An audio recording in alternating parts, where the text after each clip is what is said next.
Hello everyone, Radhe Radhe. Navratri में माँ दुर्गा का हवन किस प्रकार किया जाता है, संपूर्ण विधि इस वीडियो में मैं आपको दिखाने वाली हूँ और एकदम सरल तरीका आपको दिखाऊंगी। तो सबसे पहले क्या करना है, आपको हवन कुंड लेना है। अगर आपके पास पीतल तांबे का जो भी हवन कुंड है, आप उसको अच्छे से साफ कर लीजिए। अगर आपके पास मिट्टी का हवन कुंड है या मिट्टी के दीपक में आप हवन कर रहे हैं तो उसको सबसे पहले पानी से धोकर उसे लाल मिट्टी से इस तरह से पोत जरूर ले। इसी से जो है ना मिट्टी के बर्तन शुद्ध होते हैं। तो मैंने इस तरह से लाल मिट्टी से इसको अच्छे से पोत लिया है। इसमें मैंने रखा है थोड़ा सा कपूर। कपूर केवल इसीलिए रखा जाता है ताकि अच्छे से अग्नि प्रज्वलित हो जाए। ज्यादा कपूर का यूज हमें हवन में नहीं करना चाहिए, गलत माना जाता है। और केवल कपूर पर भी हवन नहीं किया जाता, तो इस बात को अपने दिमाग में बैठा लीजिए। जो लोग कहते हैं कि कपूर पर आप हवन कर लीजिए, तो एकदम गलत तरीका है। कपूर पर कभी हवन नहीं किया जाता। कपूर का प्रयोग केवल अग्नि को प्रज्वलित करने के लिए ही किया जाता है। तो सबसे पहले हवन में जो है ना अग्नि प्रज्वलित की जाती है। तो मैंने माता का मन में ध्यान करते हुए इस तरह से अग्नि प्रज्वलित कर ली है। अब मेरे पास है गाय की गोबर की उपले। अगर आपके पास हैं तो आप जो है ना इस तरह से गाय के गोबर के उबलों को अग्नि के आसपास लगा दीजिए, ताकि ये उबले जो है ना अच्छे से पक जाएंगे और इन पर आप बहुत अच्छे से हवन कर पाएंगे। माता का हवन केवल गाय के गोबर के उबलों के ऊपर ही होता है, लकड़ी पर नहीं होता। अगर मैं आपको झूठी तसल्ली दे दूं कि आप लकड़ी का पर भी आप हवन कर सकते हैं, तो वो गलत तरीका होगा। जो तरीका जैसे होता है वही होना चाहिए उस तरीका। तो जो माता का हवन होता है वो केवल गाय के गोबर के उबले के ऊपर ही किया जाता है। भले ही अगर गाय के गोबर का उबला अगर नहीं मिल रहा है, जैसा भी उबला मिल रहा है तो उस पर आप हवन कर सकते हैं, लेकिन उबले के ऊपर ही जो है ना किया जाता है। उसके बाद जो है ना आपको हवन कुंड का पूजन करना है। मैंने रोली और चावल से इस तरह से हवन कुंड का पूजन कर लिया है। इसके बाद जो है ना आपको सबसे पहले आहुति देनी है गौरी और गणेश के नाम की। तो गणेशाय नमः, फिर गौरी जी की आहुतियाँ दे दीजिए। उसके बाद आपको नवग्रहों की आहुति देनी है।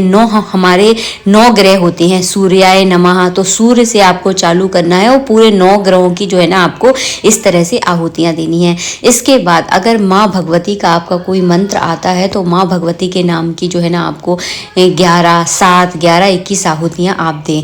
अगर आपको मंत्र नहीं आते हैं तो आपको क्या करना है, माता रानी का मन में ध्यान करते हुए इस तरह से जो है ना स्वाहा बोलते हुए जो है ना 11 आहुतियाँ आप दे दीजिए। जिन लोगों को मंत्र नहीं आता है, जिन लोगों को मंत्र आता है वो तो मंत्र से दे, और जिनको मंत्र नहीं आता है वो इस तरह से आहुतियाँ दे सकते हैं। इसके बाद आपको क्या करना है, चम्मच में आपको थोड़ा सा घी लेना है। उसके बाद उसके ऊपर आपको एक बतासा रखना है। 2 लौंगों में इस तरह से 2 सिंदूर लगाकर जो है ना माँ को आहुतियाँ दी जाती है। इसी से जो है ना माँ को भोग लगता है। जिन लोगों को मंत्र नहीं आता वो केवल इस तरह से जो है ना माता रानी को भोग लगा सकते हैं। तो थोड़ा सा घी लेना है, इसके ऊपर आपको फिर से एक बतासा रखना है। 2 लौंगे लेनी है। दोनों लौंगों के ऊपरी वाला जो मोती सा जो हिस्सा होता है ना, फूल होता है, मैं मोती बोली, उसमें सिंदूर लगाकर जो है ना इस तरह से 3, 5, 7 बार जो है ना आहुतियाँ आप दीजिए।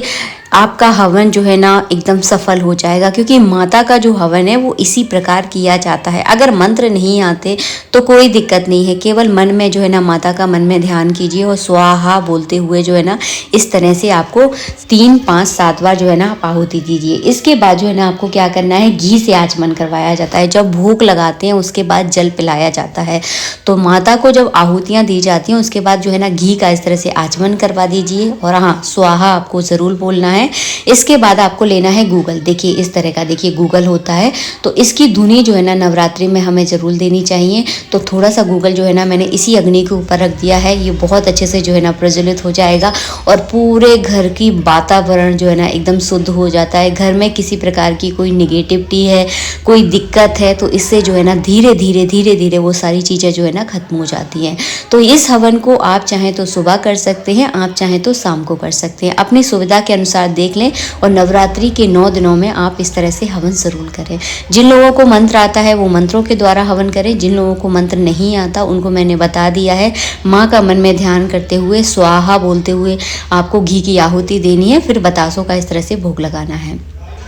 आशा करती हूँ वीडियो आपको अच्छा लगा होगा। वीडियो पसंद आया है तो प्लीज़ वीडियो को लाइक कीजिएगा। जो तरीका मैंने आपको बताया है ये शास्त्र अनुसार तरीका है, कोई भी मन गढ़ंत चीज़ें जो है ना मैं आपको कभी नहीं बताती हूँ। जो शास्त्र कहता है वही मैं आप लोगों के साथ हमेशा शेयर करती हूँ। आज के लिए इतना ही। मिलेंगे आप सबसे नेक्स्ट वीडियो में। नवरात्रि के 9 दिनों में जो है ना आप इस तरह से हवन करें। और हाँ, अष्टमी या नवमी जो भी आखिरी दिन है उस दिन जो है ना आप इसमें हलवा और पूड़ी का भोग लगाकर हवन कर सकते हैं। राधे राधे, जय श्री राधे।